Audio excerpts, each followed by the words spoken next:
Hi friends, எங்கள் வீட்டில் அன்றைக்கி காலையில் சாப்பாடு கொஞ்சம் லேட் ஆகிடுச்சு. நான் அன்றைக்கி அடிக்கிற வெயிலுக்கு பழைய சாதம் தான் சாப்பிட போகிறேன். பாருங்க,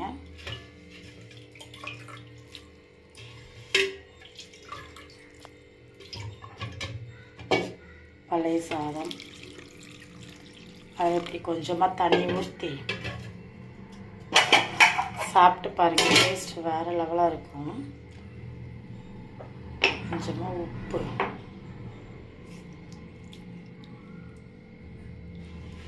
இந்த மாதிரிலாம் நீங்கள் பழைய சாதம் சாப்பிட்டீங்களா கமெண்டில் சொல்லுங்கள். நீங்கள் என்ன சாப்பிட்டீங்கன்னு சொல்லி எனக்கு கமெண்டில் சொல்லுங்கள்.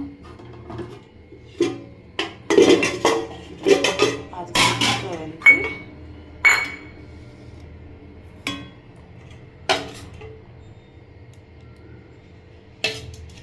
எடுத்து வச்ச மட்டன் கிரேவி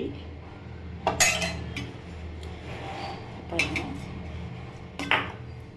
இதான் எங்கள் வீட்டு காலையில் சாப்பாடு. நீங்கள் என்ன சாப்பிட்டீங்கன்னு சொல்லி கமெண்ட் பண்ணுங்கள். இந்த வீடியோ பிடிச்சிருந்தா லைக் பண்ணுங்கள், ஷேர் பண்ணுங்கள், கமெண்ட் பண்ணுங்கள், முக்கியமாக சப்போர்ட் பண்ணுங்கள், சப்ஸ்கிரைப் பண்ணுங்கள். Thank you friends. அடுத்த வீடியோவில் பார்க்கலாம். ஓகே, பாய்.